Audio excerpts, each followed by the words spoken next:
Welcome to the Danger Close podcast. Thank you for tuning in to this special series on the 1983 Beirut Marine Barracks bombing to complement my first work of nonfiction, titled Targeted Beirut, the 1983 Marine Barracks bombing and the untold origin story of the War on Terror, written with military historian and Pulitzer Prize finalist James Scott. It hits shelves on September 24th and is available for pre-order now in hardcover, ebook, and audiobook, narrated by Ray Porter. James Scott joins me to co-host this podcast series. Our guest today is Danny Wheeler. Danny was the Lutheran chaplain in Beirut. A Vietnam veteran, Danny made what was called the Peacekeeping Chapel on the top floor of the Marine Headquarters and Barracks building. He helped preside over the memorial services for each of the Marines killed in the lead up to the bombing. He visited the rifle companies dug in around the airport. The morning of the bombing, Danny was in his bunk on the 4th floor. When the bomb detonated, he rode the building down. He found himself trapped in a tight pocket, protected by a wall he called the Blessing Wall, on which each of the chaplains who preceded him in Beirut had written blessings. He spent 5 hours buried in the rubble, pinned in the debris, surrounded by darkness, arguing with God, and thinking of characters from the Louis L'Amour novels he loved to read. In those books, characters faced trials in the Old West only to emerge victorious. He would be the last person pulled alive from the rubble on October 23rd, 1983. The attack was one of the largest non-nuclear explosions in history that resulted in the greatest single-day loss of life for the United States Marine Corps since the Battle of Iwo Jima in World War II. It claimed the lives of 220 Marines, 18 sailors, and 3 soldiers. This is his story. Buried under the rubble on the building's north side, Chaplain Wheeler continued to fight to stay calm. "I was trying to keep myself oriented," he said, without going crazy. "You can't lose it," he told himself. "You have to keep it together." Wheeler's eyes adjusted, and even though he had lost his glasses, he could make out shapes in the dark. "I'm Danny G. Wheeler," he hollered to alert rescuers, "and I'm alive." But no one came. 1 hour passed, then 2. Wheeler's voice went hoarse. Alone in his concrete crypt, he tried to distract himself. His wife Brenda had mailed him a collection of Louis L'Amour paperbacks, classic Western adventure stories. In each book, characters confronted impossible challenges, from battles with outlaws and kidnappers to cave-ins, yet managed to survive. Wheeler replayed those novels in his head. "I was imagining myself," he said, "as one of his characters." And, I think we just kick things off by, I'm curious about your path into the service. I was running out of money in college, so I was going to have to drop out because I didn't have any money. So the GI Bill looked very attractive. So this was way back in the 60s sometime. So I volunteered for the draft and got my greeting, a postcard greeting in the mail, and I was on my way to Fort Lee and Fort Campbell, Kentucky for basic training. And that's how it all started. As far as I was basically a draftee, I was in the Army. I did that for a year and a half or so, and I got out early out from Vietnam, and got enough money to go to college, and went to college, and served in the parish for 5 years.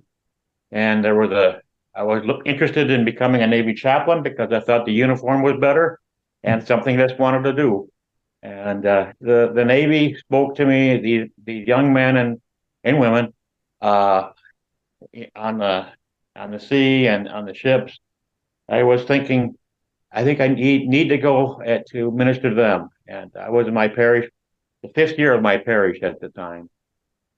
So that's how I got in the Navy. That's how I got in the Navy. It's a roundabout talk.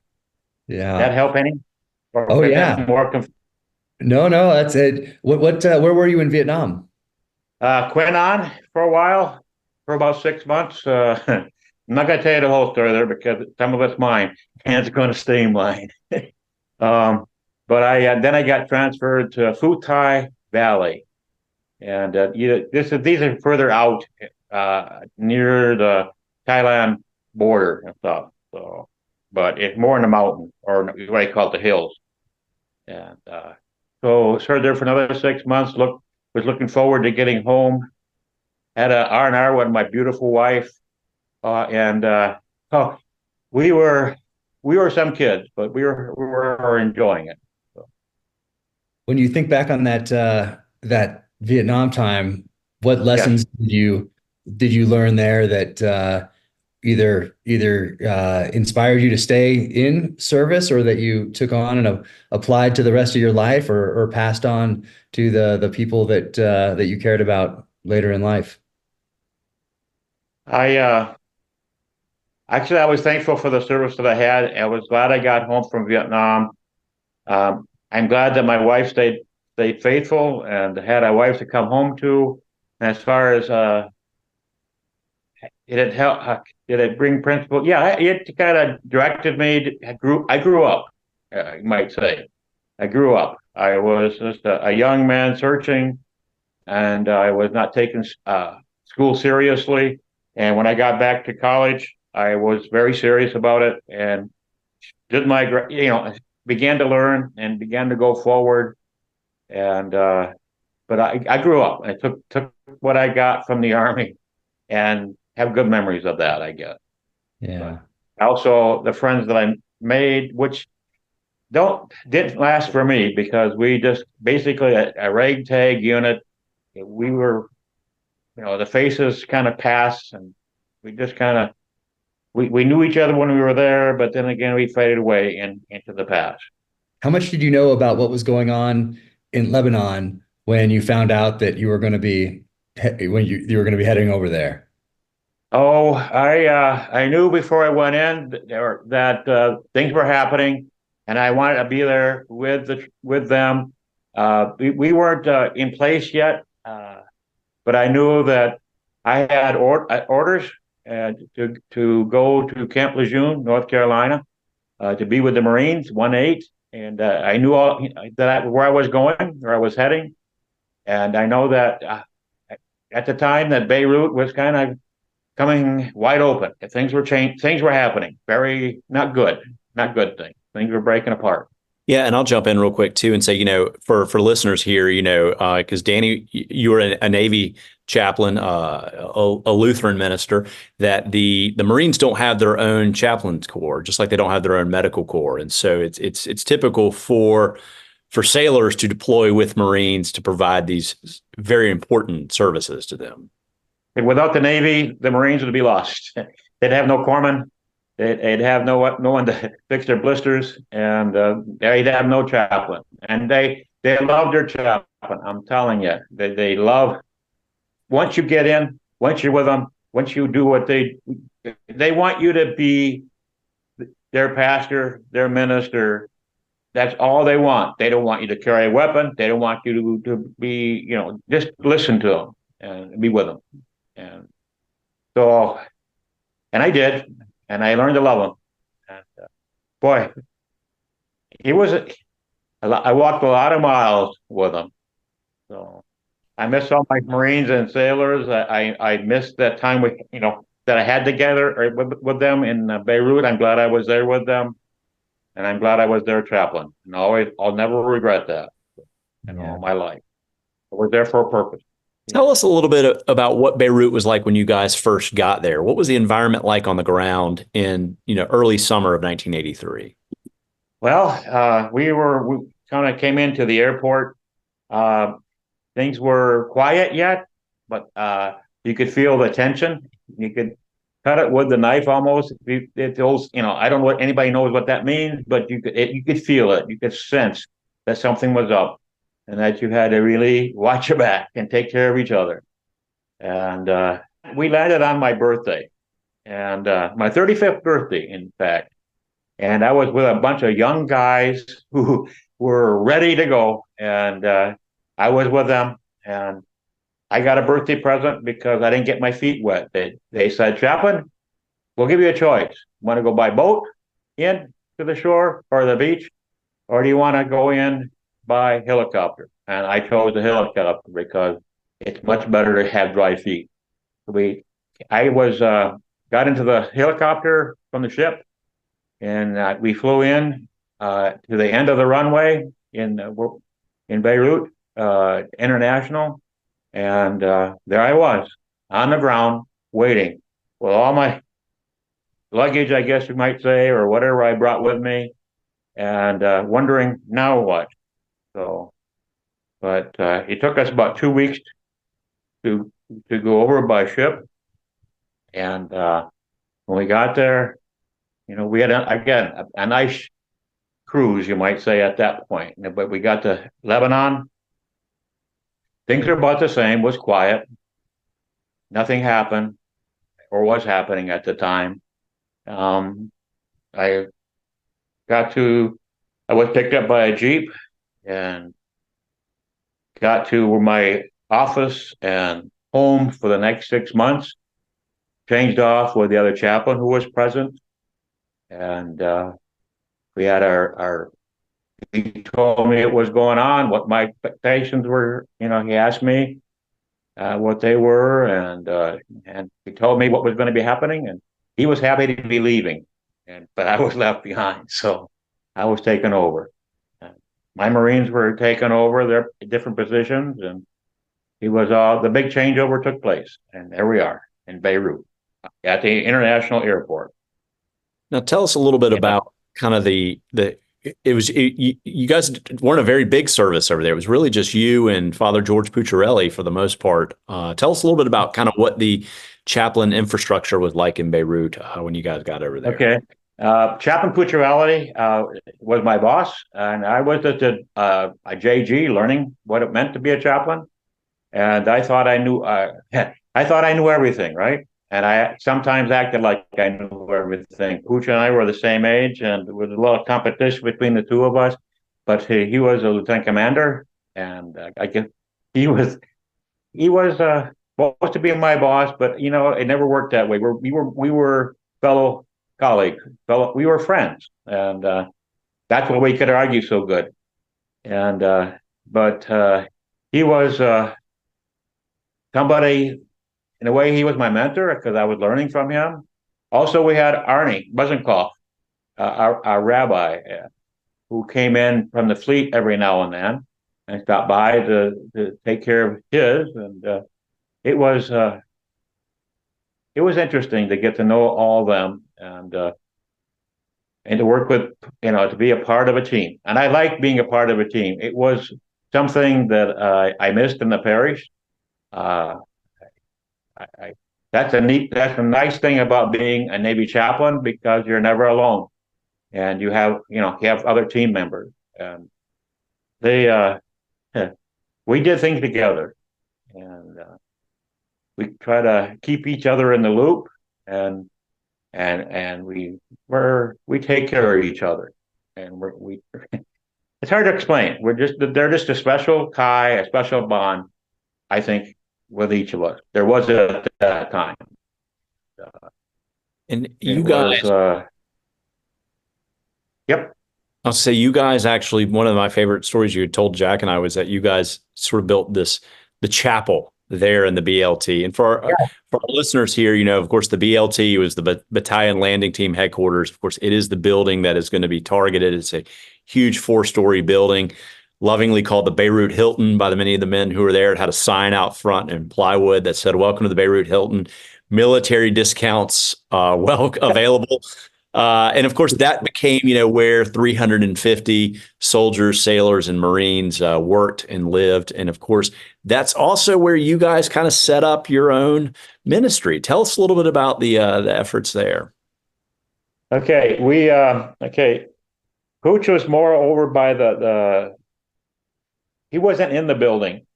His location was with the Mao, over by he was kind of the colonels, and that he was also, I had to report to him, and he kind of directed, guided.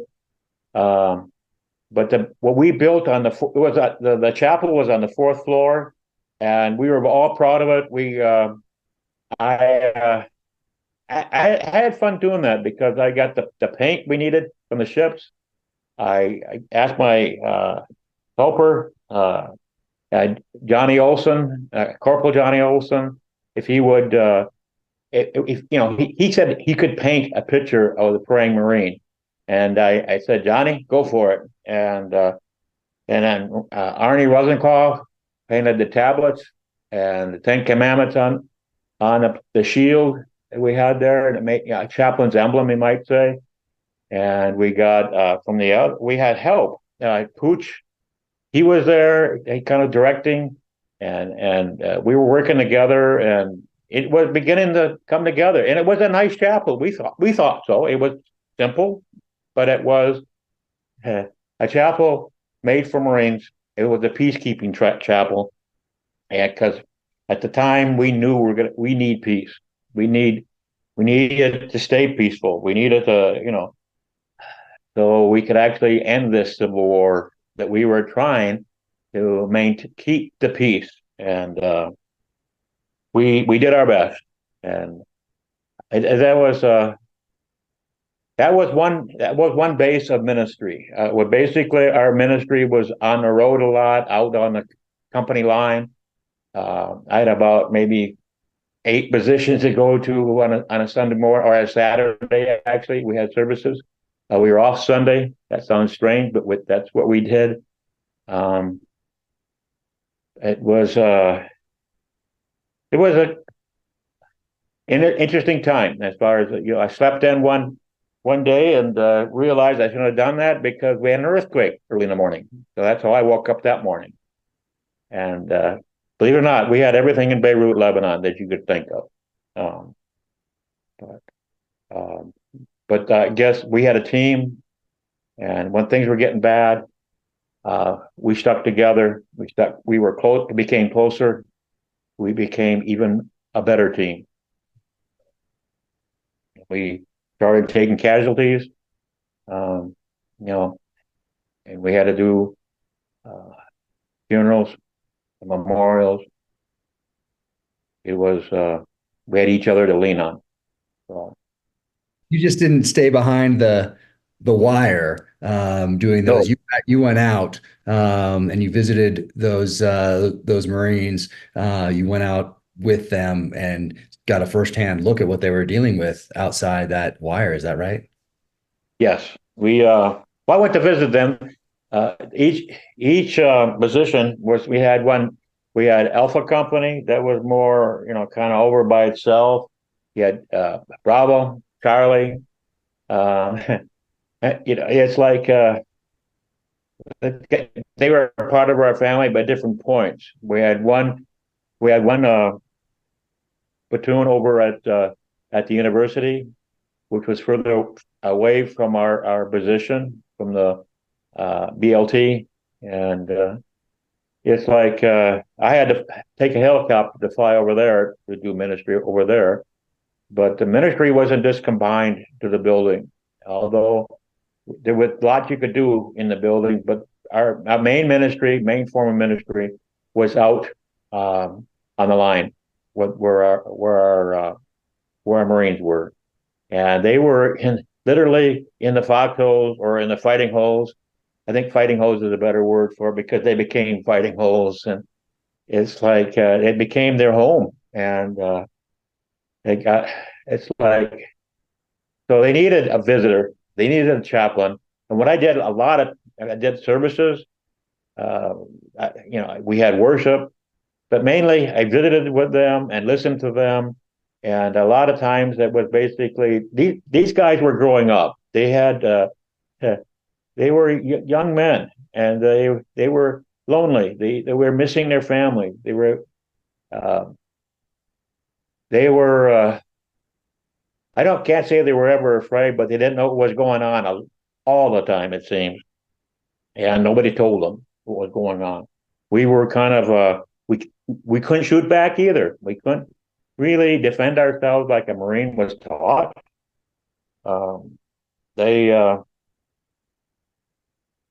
But they asked me, their chaplain, which was a strange question. But chaplain, what are we supposed to do?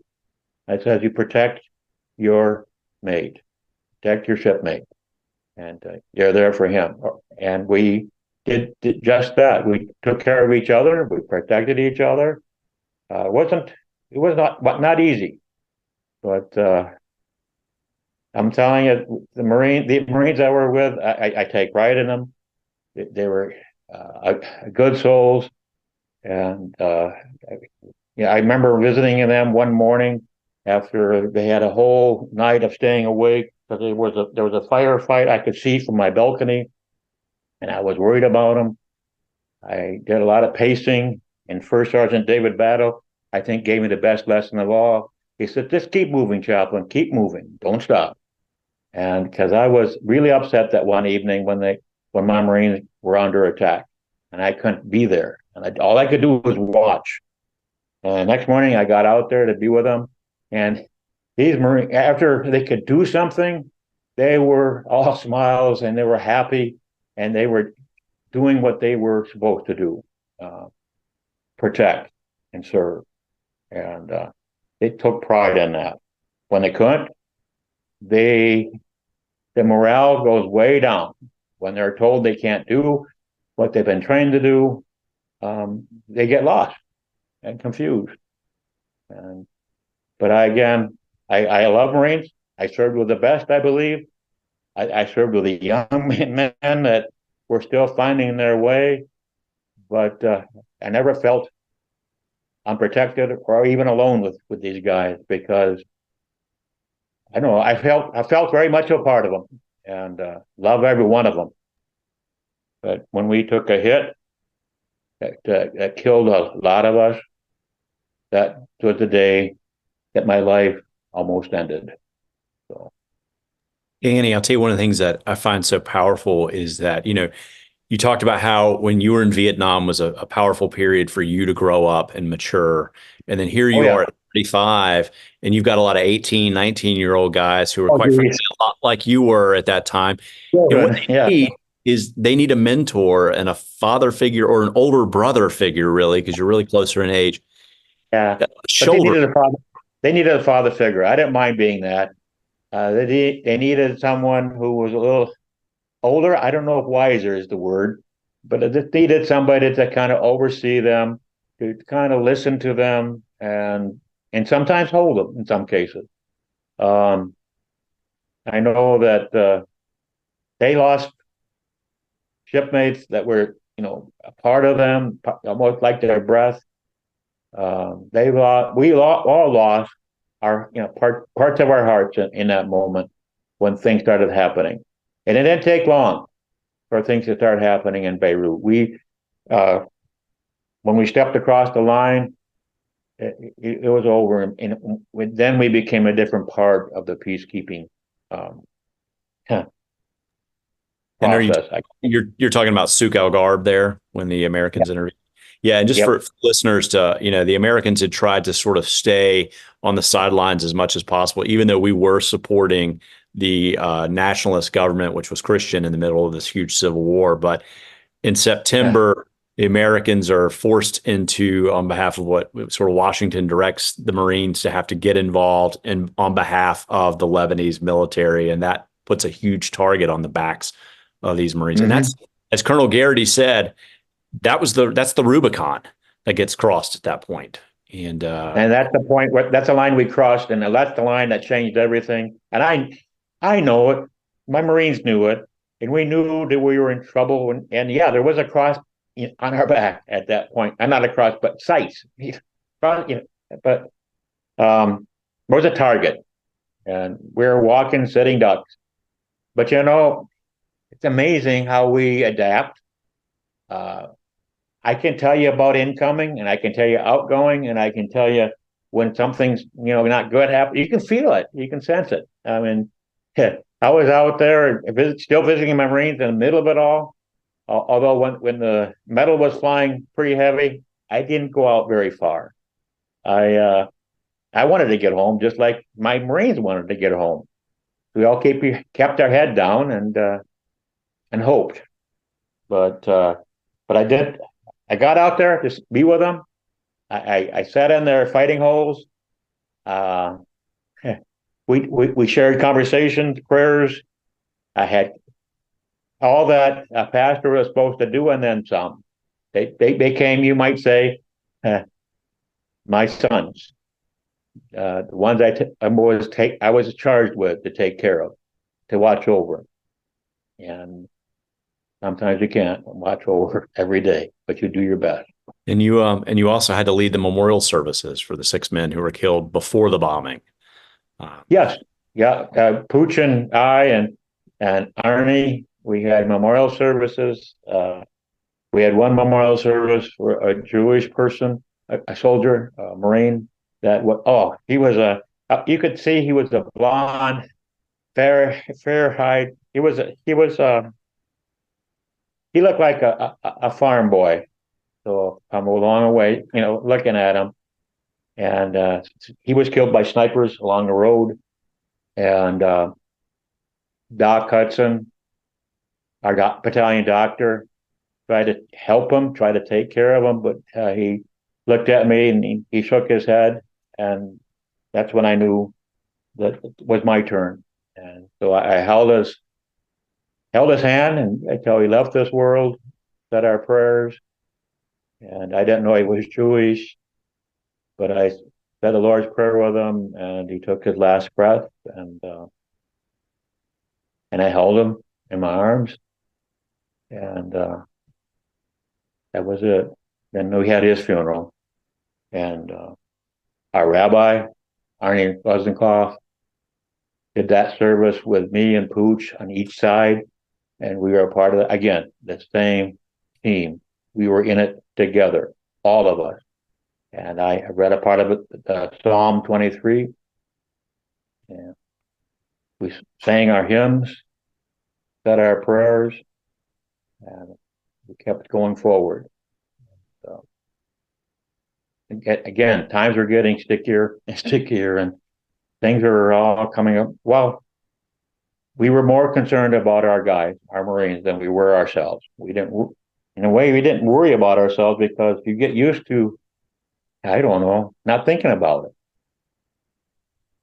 If you thought about you could die any day, any moment, it would have stopped you, but it didn't stop us. We kept moving, and Ernie Rosenkopf and Pooch and I, we all were in this together, and we knew we were over our heads, but so were the Marines. We were all in over our heads, and the guys with the suits, I'm sorry, the politicians, they did not know what they were getting us into, and it was not something that was well checked out, or even, I don't know. So I know so much, and we were there. We were proud. Like my Marines were the proudest guys on earth because they had a mission. They had a purpose to bring peace to Lebanon, and that's what we wanted to do. We wanted to help the people.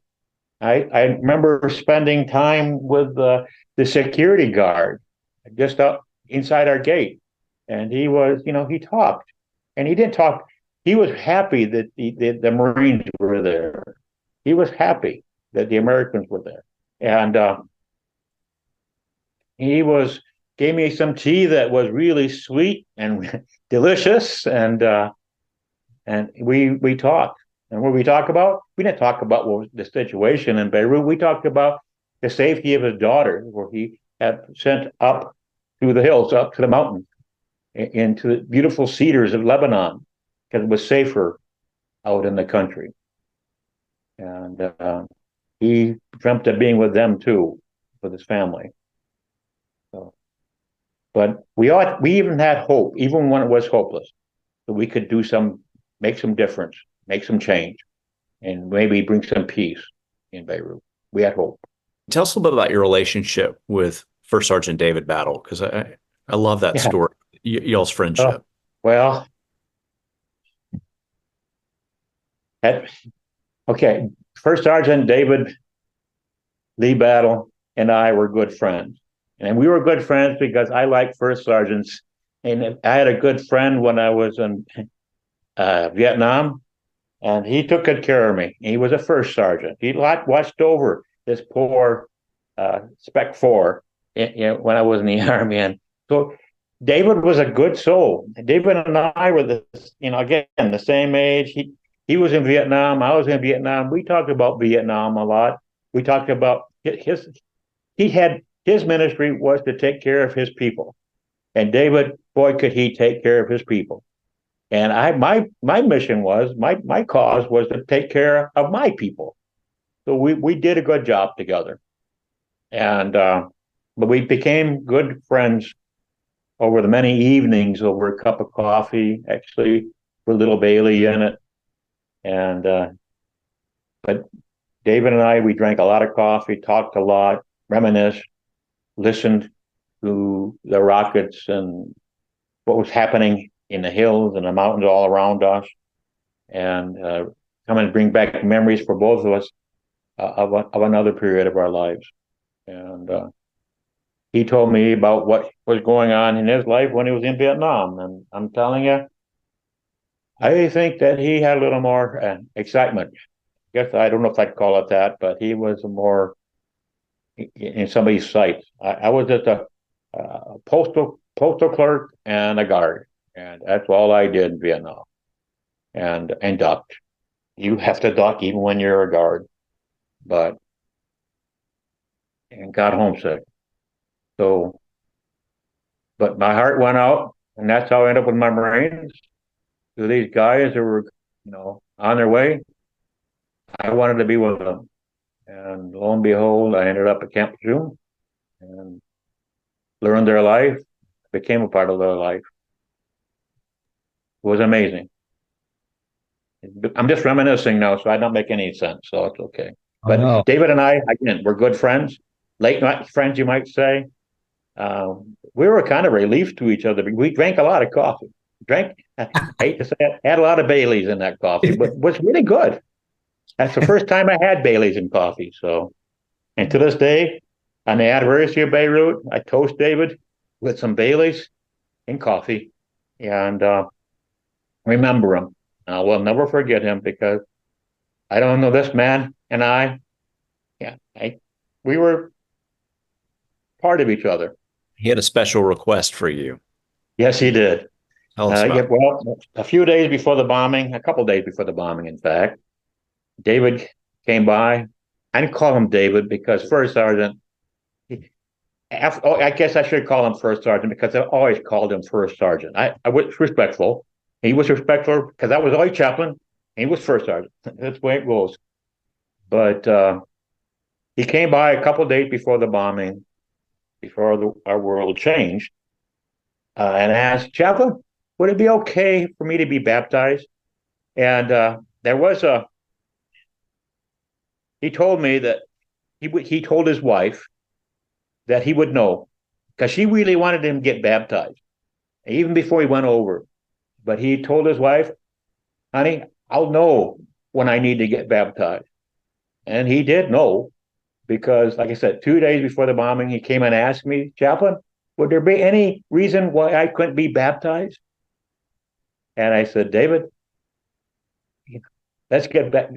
Let's have you baptized. And and he said, when can I do it? Let's just do it now. Let's just take care of it. So he had we prepared and had the cook make some cake, and we had some gifts, and we got together in his room. I had one witness, the gunny, and we in that BLT that is no more, in his room, in the gunnies, we had a baptism. We took his wash basin, looked up the scripture, read that to him, and baptized David Lee Battle. I said, I baptize you, David Lee Battle, in the name of the Father, the Son, and the Holy Spirit. And that day was a good day because he was brought in to the family of God, which has no end. And God, I miss him. But again, I love him. And I will always miss him. I guess I don't want to talk anymore about that for a while. But David and I were good friends. And that baptism was a good day too. The day filled with gifts, a day filled with friends, a day filled with a lot of wonderful, good things. And again, this is getting close to the day that our building was blew up. So actually a day before, because when David asked me, but again, 2 days before, so the day after he asked me, we had got together in his room and he was baptized. And that's when I called him for the very first time. David Lee Beth, I baptized you, and I welcome him in as a brother, as a part of the family.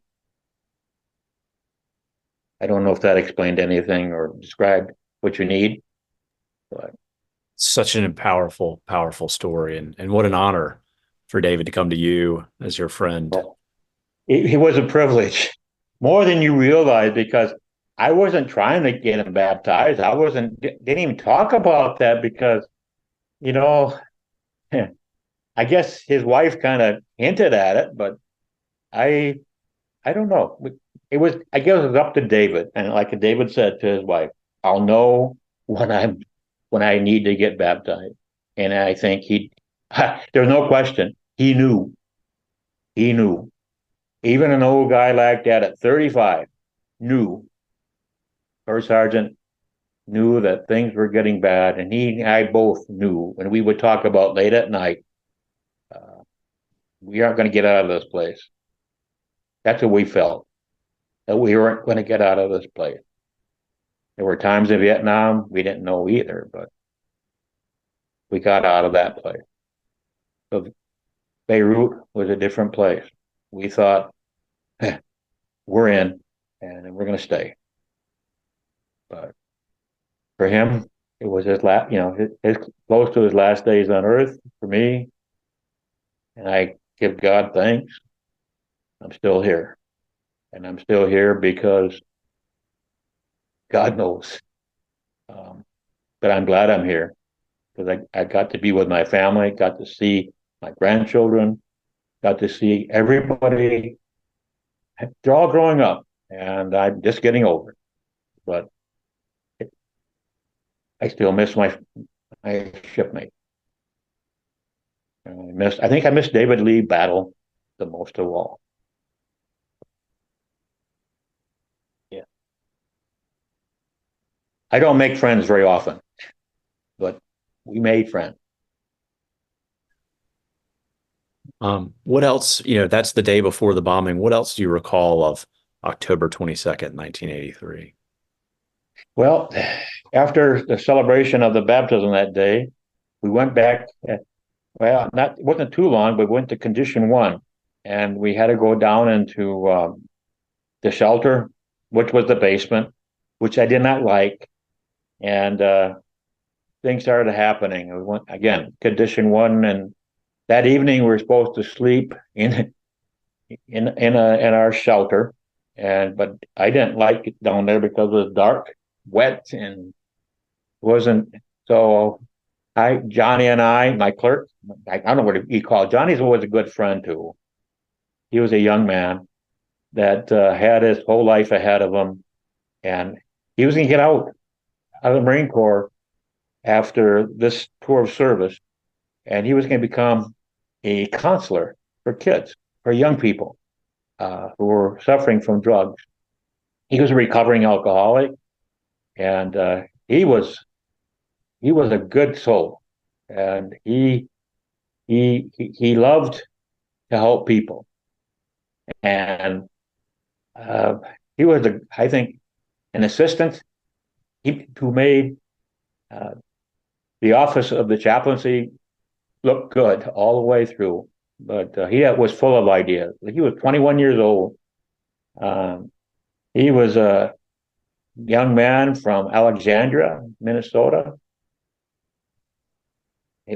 Full of dreams and full of energy. And so that I'm regressing now, but so that's Johnny. That's Corporal Olson. Um, where was I? Get lost. I'm saying you guys, you left the basement of the BLT and went back up to your room, and you guys were on the fourth deck, the fourth floor there. Went up to the fourth deck, back into our room, and Johnny came with me, and we both were prepared to go to sleep. And Johnny was on the outside of the building, outside. I had the outside wall of our building and faced window.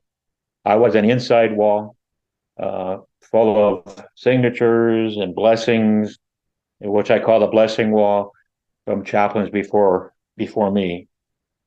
And the blessing wall, because then what happened was each chaplain that came by, I don't know how it started, but there was a lot of blessings on the wall from chaplains before, and the chaplain who I relieved had a blessing he wrote on that wall when I was present.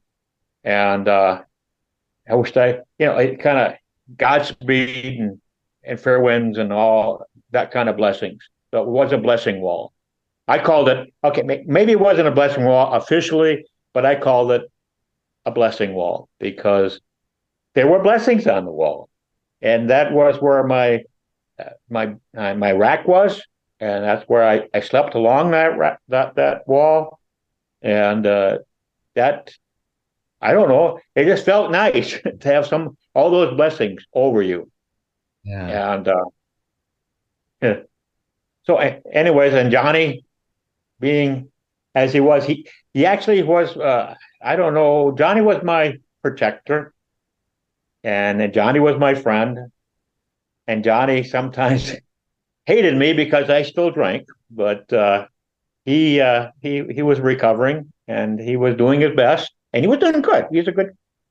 We the chaplains and I did good. He did good. He even did better because he did a lot of good things in Beirut, and he started the library. We had even a mobile library that we didn't come out. We didn't come out to the fighting holes and the positions that our Marines were at. We came bringing books, and boy, did they like them! And that was the best thing in the world. Guess whose idea that was? Johnny. And again, Johnny made me look good. I didn't mind, but he was a good kid, and he had like I told you, he had it all ahead of him. He was a man full of dreams. He was a man who was going to change the world. He was going to go to school and help kids who had problems, drugs, and everything else, and he was going to change it completely. He had a mission. He had a purpose. But I remember my wife had sent me, speaking of books, a whole bunch of Louis L'Amour. I mean, every book that Louis L'Amour had ever written, well, close to it, a trunk full. And she sent it to me because she knew I loved Louis L'Amour. And so from what I understand, I didn't remember that I did this, but I shared some books with one of the Marines, and he loved Louis L'Amour too. And so I had ones that I had read and gave it to him, and he back and forth. We went back, he kept going and I kept going, but it was Louis L'Amour who was speaking to our hearts and making us move and making us happy. And because you got to know about Louis L'Amour, he was a rough and tumble writer about the Western, about the Old West, and his heroes are always rough and tough, and they got themselves into a lot of bad situations. And I think that, I don't know if I mentioned this, but I repeat myself, so you can stop me if I repeat myself. I know my wife says I repeat myself all the time, but it's like a male thing. We all do it. Okay. It certainly is. I'm probably better at it than most, but I know that those Louis L'Amour books that my wife had sent me, in a way, kept me alive, kept me going while I was buried alive. And it's like I knew I had to keep my head about myself. I know that God, was with me. I guess we had a lot. He must have been, because I was talking to him, and we had a lot of we talked a lot and had a long conversation. Angry, not so angry, and it was like I knew I had to keep my head, and that was part of Louis L'Amour, because Louis L'Amour's characters always, the good guys, always kept their head. They were smooth and cool, and even when they were buried alive in cave-ins and stuff, they came out fighting, and I figured I could do that, and so day by day, minute by minute, and I know as I got angry at God, as I hollered at God, I said, I'm Danny G. Wheeler, and I'm not gonna die. I'm Danny G. Wheeler.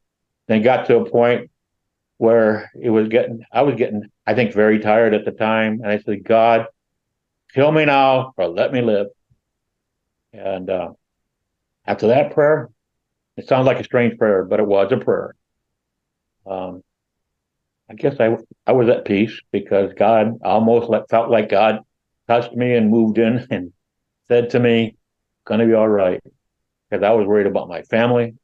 I don't know if I'm ahead of myself or not, but here it is. I was thinking about them, thinking about where things have gone, thinking about my clerk, thinking about Johnny, thinking about First Sergeant Battle. I remember thinking about my Marines, and then it was blank, dark. Yeah, it's like, but getting back to Johnny, we would go out and deliver books. And I started a book club with another guy. So it's like, I didn't know I did that until one of the last year, I found out I did this. I didn't even know I did it. We shared Louis L'Amour books with one of my Marines, and he was still appreciative to this day. He gave me a big bear hug because he's a big guy, and thanked me for those books. And that's, again, you forget a lot. I forget way too much sometimes, but I'll never forget. That make any sense? Yeah. It does. And I'll tell you, Danny, I was going to ask you to just sort of rewind just a little bit. Tell us, you went to bed that night, you're up against the prayer wall, Johnny's and Yeah. his raft nearby. Yep. What do you remember next after going to bed? Oh, after I remember closing my eyes, I woke up in complete darkness, and I was wondering what happened. I stood up as much as I could and bumped the ceiling, I guess. I didn't know what it was. And started feeling around in the dark and couldn't see anything.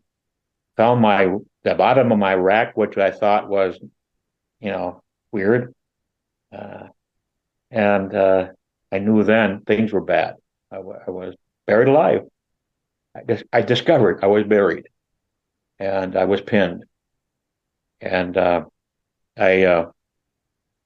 it felt like I had the building weighing on my shoulders. And my feet were planted. Like it was nothing but darkness, maybe a little bit of light that I could see, maybe just a little tiny light. But then I started, I panicked, and I could hear other voices in the darkness that helped me calm down a little bit and realized I wasn't alone in the darkness. That other the Marines or the people who were buried were also crying out for help. And we were all doing the same, God help us. And I screamed so much, I lost my voice. And that's when I kept coming back and I said, keep doing this. You gotta maintain, you gotta keep your head. And so I tried to do that. I wasn't happy at all where I was. I wasn't happy with God. And I had like I said, we talked a lot. I probably talked to me too. So we were back and forth. But the other cries were cries for help. And I sometimes wonder how long they hung on before they died.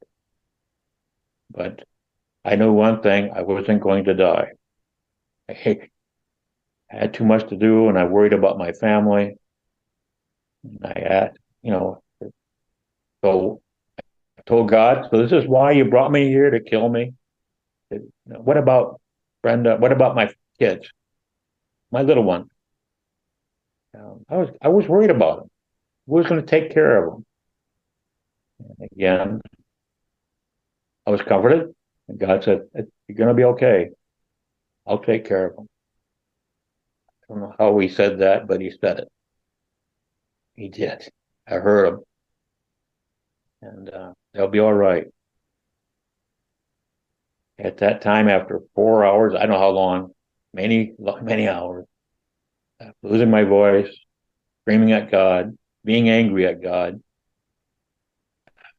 and calming down, I guess you might say, leaning back, resting back on God, and knowing that all things would work out. I'd be all right.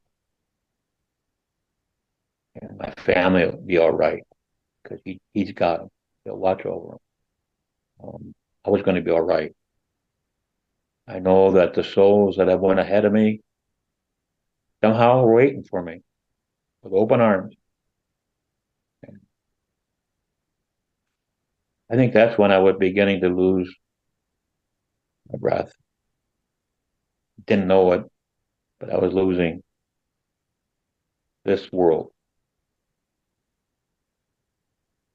And next thing I knew, there was a voice from above, from on top, who hollered down because Pooch and Arnie were both out there searching for their fellow colleague, probably friend,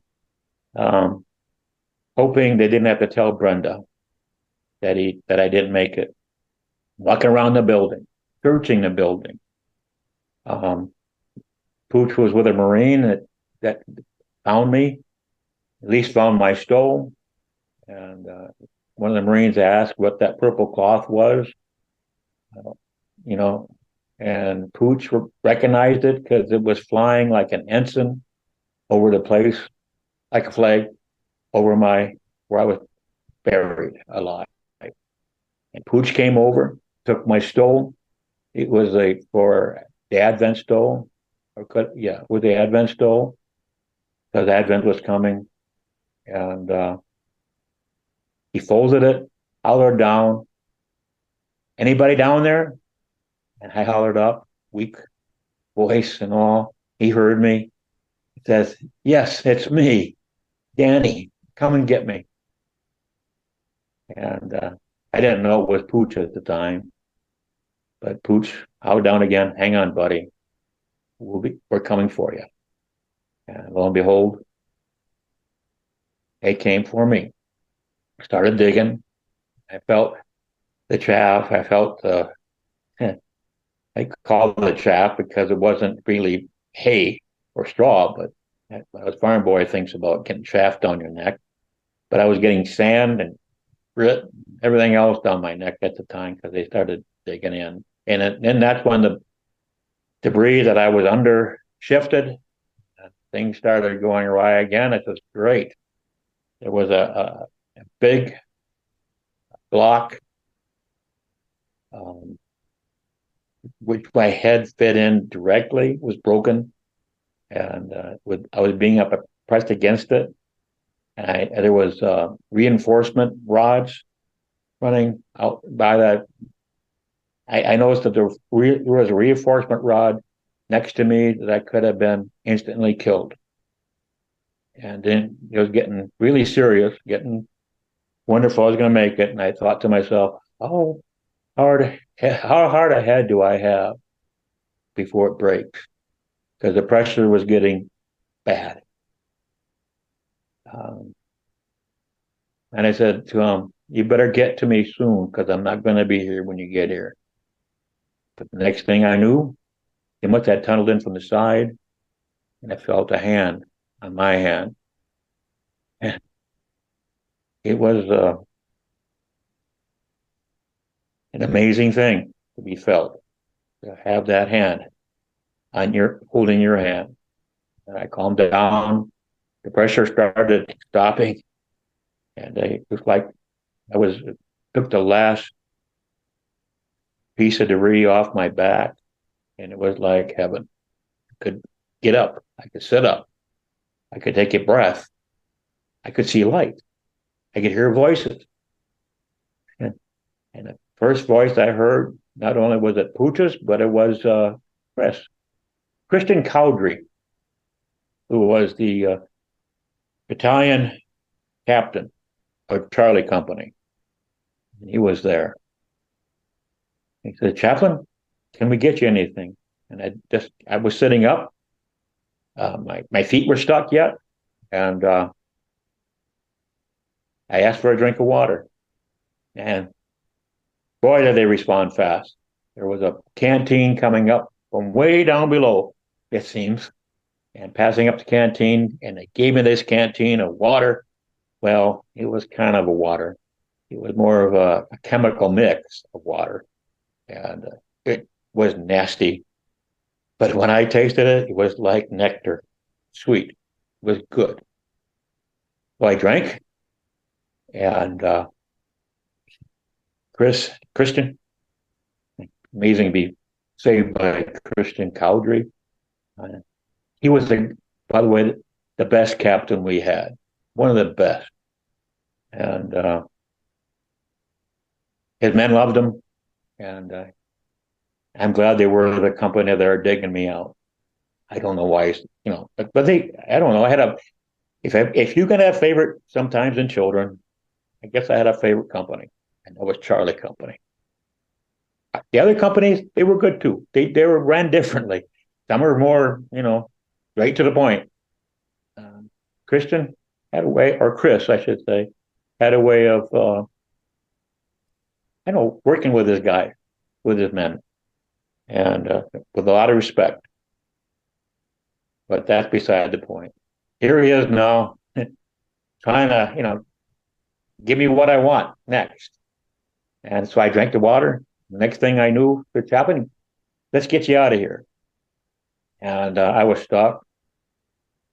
My right, I think it was my right leg, my right foot was stuck in the debris. My other one I got out, but I couldn't get the other one out. I was stuck. I had a Marine, one of Charlie Company's, I guess, who came in right beside me, and head first, down to my foot, and tried to get my foot out with no thought of his own life even. But I was, I think I felt I was his, and he did it. He started digging, and he couldn't get me out. I was still stuck. So they took me under my shoulders, and I said, "You pull. It's just a leg. Pull." And then, I was ready to lose my foot, and my foot popped out like the cork in a bottle. And all it had was a little scratch. In fact, I came out of that hole, that burial place, with very little damage. I had a lot of soft tissue damage, but I had an open wound on my ear, but a little speck, nothing to speak of. Didn't even know what it was, but I felt some liquid draining down from my ears. And but my Marines, again, I guess I'm going to always love Marines because they saved my life, and especially Christian Cowdery, who's not with us anymore, but he ended up at Camp Pendleton as their general, kind of brigadier. But yeah. Anyways, I got out of there, was carried out gently. Can you believe it? Marines being gentle. They were gentle to me. They held me. I felt so secure when I was, when they were carrying my stretcher than anybody else. There were no other Marines but my Marines who could do that. And they carried me to the Italian ambulance waiting.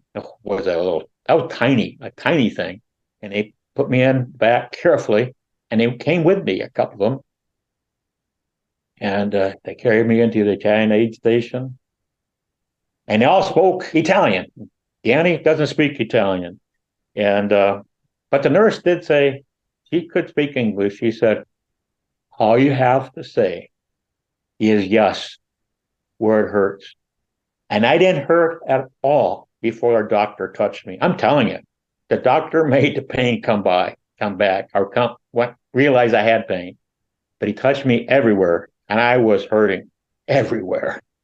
And I said, yes, yes, yes, yes, yes. And so the Italians, they couldn't really see my body because it was full of, I guess, a lot of the dust that comes out of the debris out of an explosion like that. And I had flash burn, a lot of flash burn on my face. So they took my clothes off. Actually, they cut them off. They took this, I guess, probably a nice wash rag, nice and warm, probably at the time. And I suppose it was soft, but it felt like it was sandpaper. Shouldn't say that, but they were doing their best, cleaning me up, and they were checking me over, making sure all my body parts and everything was present. And guess so. I guess I was present, all was present, but I couldn't still stand on my own. I couldn't. All I could do was lay there, and I was helpless. And they covered me with an army wool blanket, and that was my clothes, and put me on a jeep, or put me in an ambulance, and then I ended up on a hood of a jeep down by the airport, further where our planes were, to take us different places to Naples. Ended up at Naples with 11 other Marines, and I got a blessing there also. Blessing at the airport. When I got there was a kind of a piece with jeeps. I was on a jeep, and Pooch came by, gave me his Catholic blessing. Arnie came by, gave me his blessing, Jewish blessing. Somehow this Methodist showed up, and he gave me his blessing, and he was my replacement. I guess they already had a replacement for me from the ships, and he was going to stay there to be with my Marines. And so I was carried into a plane. I can't remember what kind of, but it was a nice. It was. We were placed on the floor. Didn't have any seats. It had corpsmen. Actually, it was probably by then they were Air Force. Yes, believe it or not, they're Air Force guys. But they checked our vitals. I take my toe. You know how they took my dog tag, and my dog tag was on my big toe, and it had all my medical, everything else that was going on with me. And at that point, but before that, went over to the ship, the hospital ship we had, and it wasn't really a hospital ship; it was really basically a helicopter ship where the Marines flew off a lot of times. But there I was. As I was going down below to the medical section, or being lowered down at I had a corpsman with me. He stayed with me the whole time, and he says, "Chaplain,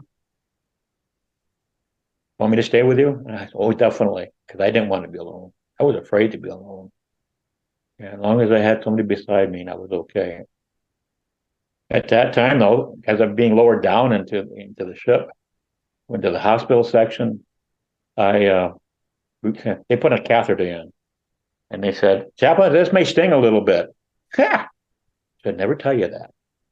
It stung more than a little bit, but got that done because they were checking to see if your kidneys were still operating. That's what I found out later. And mine were. I was still operating. I was still okay. Not really. I wasn't okay. They didn't know what was going on internally. Then they took me back to shore. I'm sure I didn't think they knew what they were going to do with us at that point. And that's when the planes came in and ended up as a hood ornament. And then I got my blessing. Then I was on the plane, loaded on the plane, and there was another person I knew as I was being raised up into that plane. That was one of the helicopter aviators, and they knew me too. So, but yeah, what a day! We were flying on our way to Naples, Italy. Got to Naples, Italy. My structure was picked up by Marines, but they weren't my Marines. These guys were big guys, but they were shaky. I was scared. I was gonna fall, but I kept moving, or they kept moving. Got me at the receiving station, receiving and to the hospital there. And there was here's 11 of us out there on the floor in the hallway. And the next thing I knew, it was a Navy chaplain coming by, talking to me because I was a Navy chaplain. And he said, "Can I help you with anything? Do you need anything?" And I said, "Yes. Call my family, call my wife, tell her I'm okay." It was like another day at the office. And so he did. He did call her about 8 hours later, and she got a notification that I was alive. Before that, and it was about 8, 9, maybe 10 hours before she knew what was going on. That's what she told me, and she didn't know a thing. And she plays piano, but don't play for anybody else. But yeah, she played that piano hard, I guess she told me. And the kids were running around the house, the little ones. One little one was saying, "Daddy's dead." That wasn't good for Brenda to hear. But when a chaplain called, though, he did his thing, called from Italy, and the old guy was going to be alive. Next thing I knew, then we moved us in. Ended up in ICU. They took X-rays, they checked us out again, more and more blood pressure, and it was a long night. Because that night we found out the casualties. It was on the list, and nurse kept coming by, telling me because I wanted to know. I had tears the whole night through. They could see it, but I couldn't help it because they kept reporting who had fallen, who had died, who were taken from this world. And I knew the names in that list, almost every one of them. For every name, I had a lot of tears. Again, it was a long night. And the next morning, I was still in ICU. Must be better, I guess, because they moved me to a room and kind of watched over you carefully. And they had a good. I thought it was a good Navy hospital. I don't like hospital, but it was a good Navy hospital with good care. Got my first shave, my face. Red Cross worker came by and says, "Anything I can do for you, sir?" He says, "Can I shave you?" She said, "Okay." I've never had a shave, that I didn't do myself. So, I didn't know anything. I guess I might have looked pretty rugged. I did. I looked in my face, and I don't know how she shaved me because I had flash burn all over my face. And flash burn, for those who don't know, are almost like burn marks, scabs. And but she did. She gently shaved me, and I felt good. Believe it or not, felt good. And then I couldn't walk. I had to be wheeled. I had a wheelchair then at that point. No crutches, but a wheelchair. And I took the wheelchair out onto the balcony, smelled sulfur in the air, and guess what? The hospital was located by volcano, active no less. It was, I'm from Wisconsin. We don't have active those things nearby. But it smelled the air, and I guess that's part of Naples, Italy. That's why it's so green, so beautiful. And I went back in from the balcony because I didn't like the smell of it out there. And yeah, I think I had somebody with me then probably because I still wasn't by myself. And then I'm trying to remember when I called Brenda and talked to them, but I'm sure I did that in the hospital for a little bit. And next thing I knew, I was out of the hospital and fell out of the Navy's Marine Corps or whatever transportation service. I didn't have that. I took my guys. We somehow got a Navy van, and went around Naples. all the hot spots, tourist spots. Dante's what had or Dante, but he talked about his Inferno and everything. So that big lake just looked black from the top, and yeah. But we were tourists for a while. The Marines I had with me, we became tourists, and we went to a restaurant, and we did not have to pay. We tried, but we were treated like heroes because the Italians loved us. They had their people there too, so they somehow we were there was peace. It was amazing, and boy, did the food better than what we were having. Was it good? And I was still in the hospital though. Still wanted to get out. Finally got out of the hospital, and there was no room. I didn't want to stay in a room anyways. I could have, I suppose, but I was the chaplain's office. I talked to those guys. They were very good. They put me up. I had my own, I guess, my own bed, my own room. I slept like part of the family in a sense that I was a visitor. I was one of the relatives, but I felt okay with that because I think they were very good. They were very good host. Gave me a hospitality I didn't deserve, but they knew I was hurt. I was quiet, and preachers aren't quiet. We're usually pretty loud, but the breath was still knocked out of my sails. I was still in grief. In fact, I've been in grief all my life. It's never going to change. I know that. And I don't want it to change because again, I love my God. And I think they love me. For what it's worth, I wish this never happened. I wish we'd go back somehow and change time. Yeah. That's it. Danny, do you think that blessing wall you talked about, is that what shielded you from the rest of the debris? Okay. What saved me was that wall, and there was another wall that came up and formed an A-frame over my body, and I was just within that. And what's coming down slowly was one of those walls. It was shifting in the debris, and if you think, you're buried, yeah, alive, that was a bad thing. Then all of a sudden you're being crushed, and that's even worse. My head, like I said, was in that vice, in that block. That fit just perfectly, by the way, but not quite. You get push and push, was pushing in. And again, there was the reinforcement rod. I think that's what clipped my ear a little bit. I didn't know that. But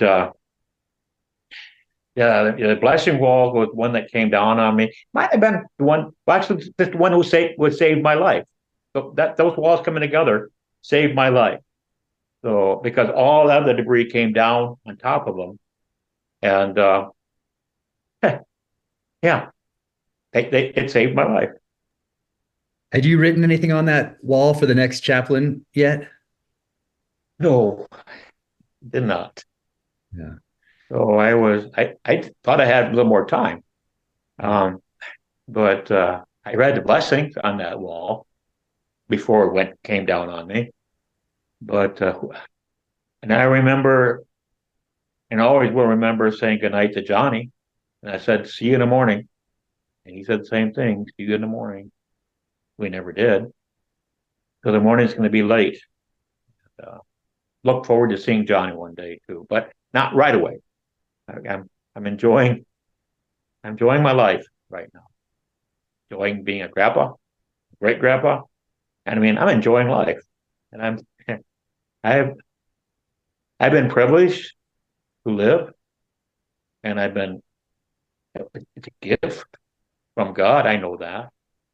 I've served as a Navy chaplain for 26 years, and retired, and I guess I've lived and lived good. Yeah. Can't complain too loudly. made good friends along the way. Another friend I had was David Hurt, and he was a chaplain. We were good friends. David and I were friends in seminary. A good friend as a Navy chaplain, a good friend who served a lot of years, 20 some years, and then he retired also. He wanted me to stick it out with him because we were in the reserves together. There's another story. People in the reserves, we serve. I was a reservist when I was in Beirut, Lebanon, people. I want you to know that. I'm not saying that for a good reason, but I was proud of it too. And I was proud of being a Navy chaplain because I was called to become a Navy chaplain because God was calling me. Also because I had the right, degree, credentials. I was a chaplain. I was a pastor.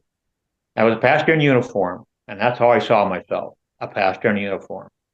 My people were always on the move, and I had to keep up. And I could at the time. At 35, I could keep up with these 20-year-olds, 19-year-olds, young guys.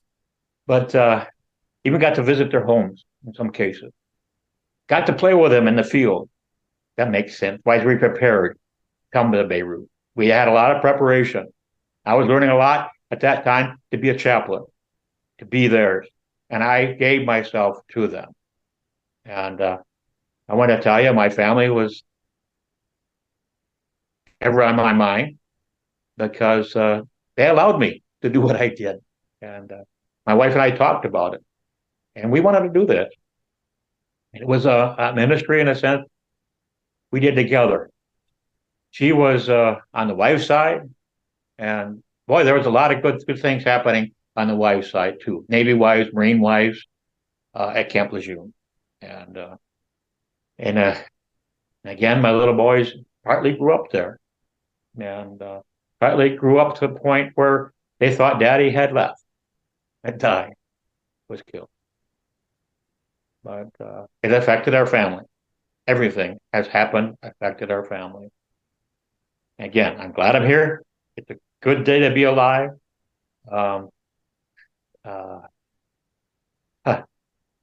We got a cabin next, 15 miles away from us here on a beautiful lake. We live in the woods. That's our home in Wisconsin. But it's prettier than what it sounds like. It's a beautiful place. We got a good. My wife and I, things turned out pretty good. I retired from the parish, and for a while I was serving another parish, a smaller parish in the country. I mostly serve parishes in the country.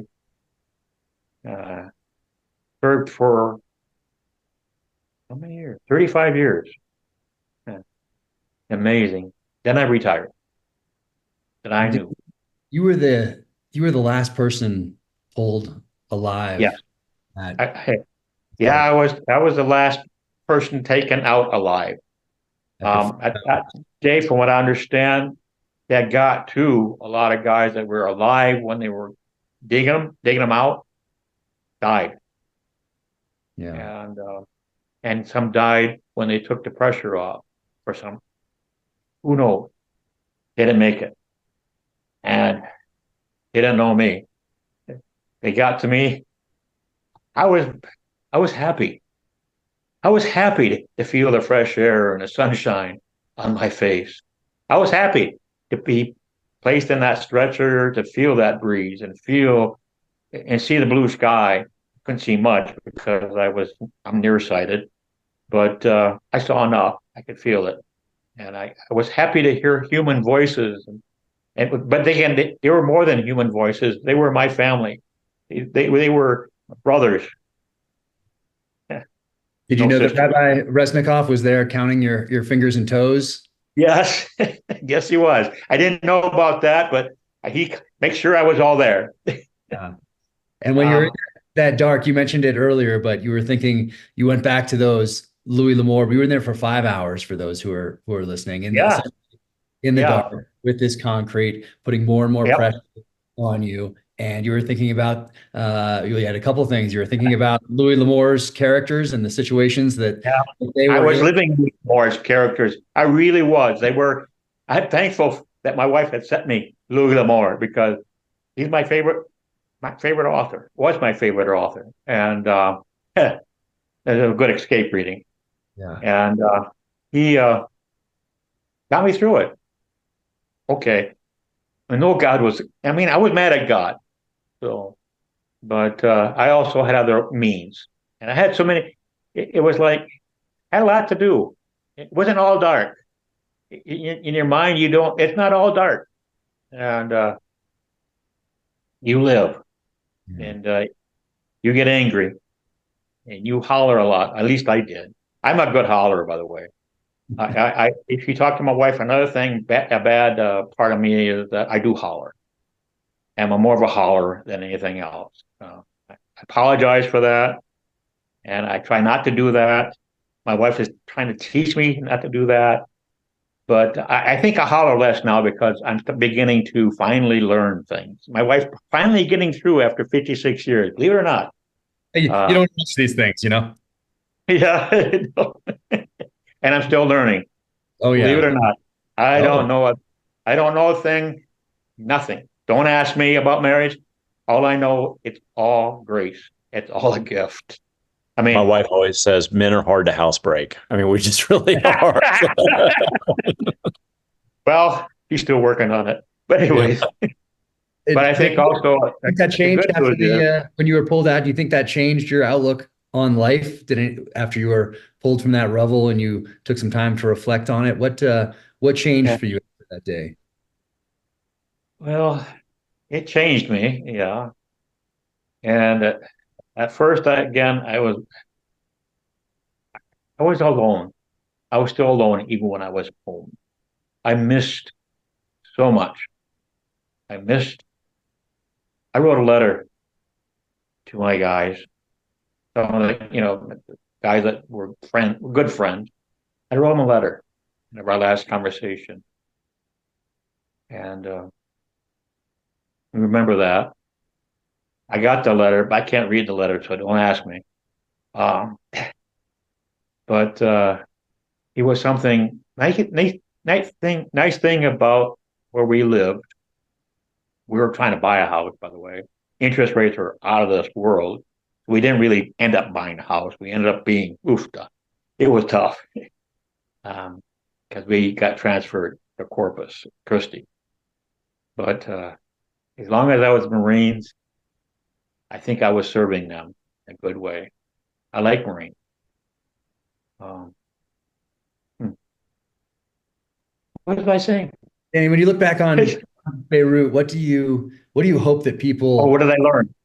well, yeah, what did you learn? How did it change your life going forward? My life going forward, I think I should have learned that God is going to take care of us no matter what. God is with us. Um, that God can put up with any kind of shenanigans we put out. And believe me, again, I holler. And I hollered at God. Oh boy.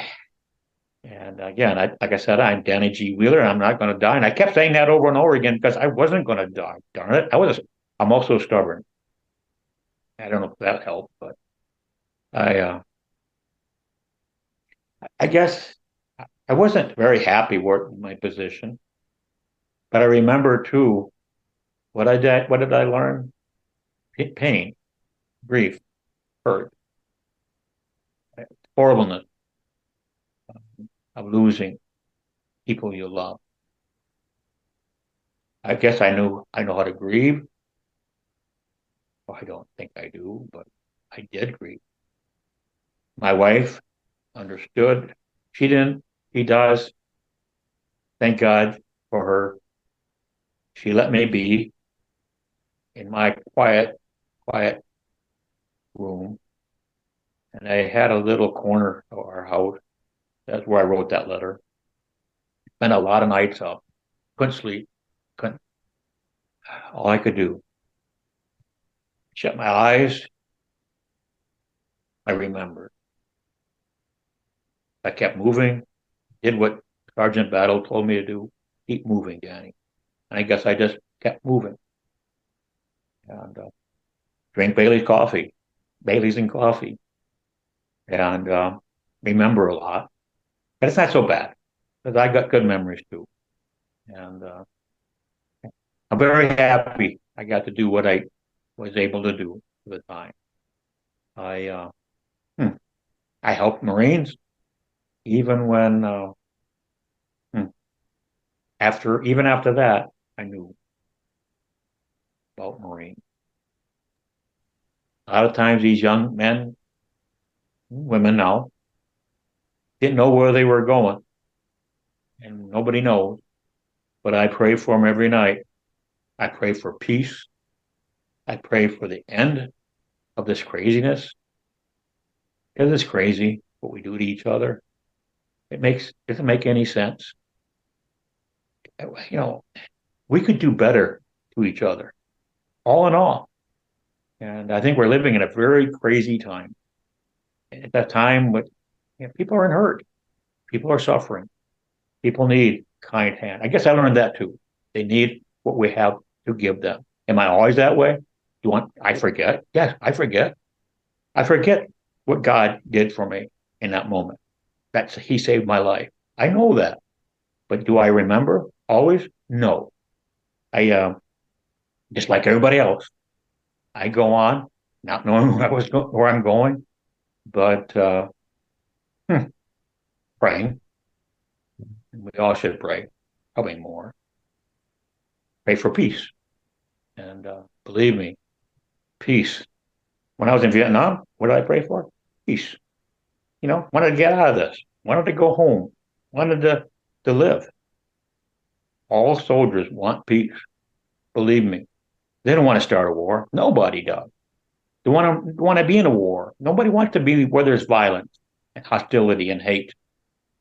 I pray for Palestine, especially Palestine and the children that are being killed every day. I pray for peace. I understand where Israel's coming from. I mean, that was their right to protect themselves, but now, guys, it's time to come together. Take care of the children. Take care of one another. Danny, what do you hope people take from your story that are listening to this, or that read this book here and read about your story there? What do you hope people take away from that story, and maybe from the larger experience of the United States in Lebanon? Yeah, I keep praying for Lebanon too, because Lebanon right now is in basically the same situation it was when we were there. It's got the same disturbance, people who aren't peaceful. The book, I like the book.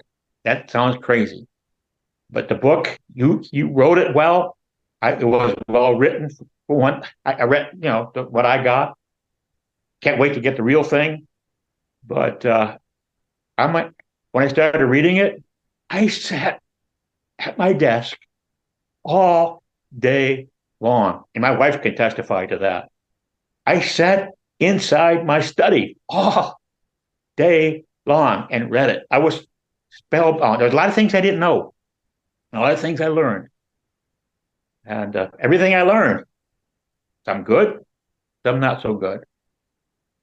All that was going on, all that was happening, it even made me sadder in some ways. And then I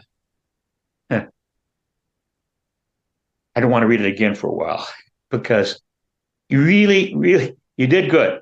I don't know if I should. Yeah, you did. You wrote it in such a way that as you read it, you can live it and you can be there. I know I was there. You brought me back. And God forbid, I never wanted to go back, but I was back in the midst of it all. I was back when things were happening. I was back when New Jersey bombarded the mountains. I was happy about that, by the way. That's terrible, because I'm a Navy chaplain, right? I only stand for peace. Oh, no. There's times I want a little bit of war on the other side. I want a little bit of peace from the mountains. in the Shaf Mountain. I forget what the name of the mountains were, but they, yeah. And then one of my snipers on our side, told me, they are proud of the work, and they're good at the work, and I hope they stay good at their work and never get killed, but they probably will sometime. But they killed the sniper that killed that young kid that I held in my arms. You know what? Yeah. I was okay with that. That sounds terrible, but maybe a man of peace. But by golly, you're going to touch my people, you're going to pay. But David Battle, again, his advice was, keep moving, Chaplain. Keep moving. Keep moving. Don't stop moving, because you got to move. Danny, I think that's a perfect lesson to sort of wrap up this podcast with. And I think Jack and I both want to just say thank you so much for sharing your story with us as we were researching the book. Thank you so much for participating in the book, the podcast, and whatnot, because it's so important for people to hear, not from Jack and I, but from you. You were there. This is your story. And I'll tell you, it has been an honor and a privilege for the two of us to tell it. Thank you. Thank you. Thank both of you very much for thinking we had a worthwhile story. Absolutely. Maybe we did, maybe we didn't, but it's our story. And we'll never forget. Don't forget. I don't think you will. But by the way, it's been really good talking to you, Jim, or James, Scott. And stay safe, will you? Your weather. Well, Danny, it's about to be your weather as you're about to transition back to Hilton Head. So, well, not right away. We're going back end of November. Hurricane season should be done by then. You wait till the end of hurricane season. Come on now, that's not. Don't go down during a hurricane. Very smart. Good. But anyway, you guys take care of yourselves. God bless you.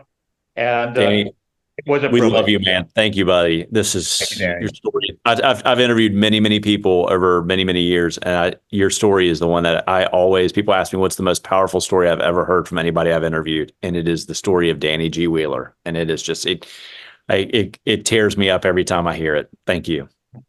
You're welcome. Take care, Danny. Guys. Love you. Bye-bye. Bye.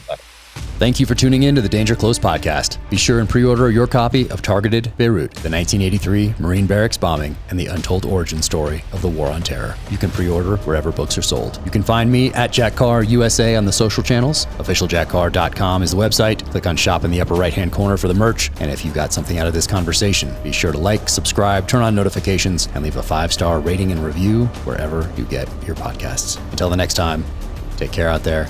Stay safe. Be strong. Keep fighting.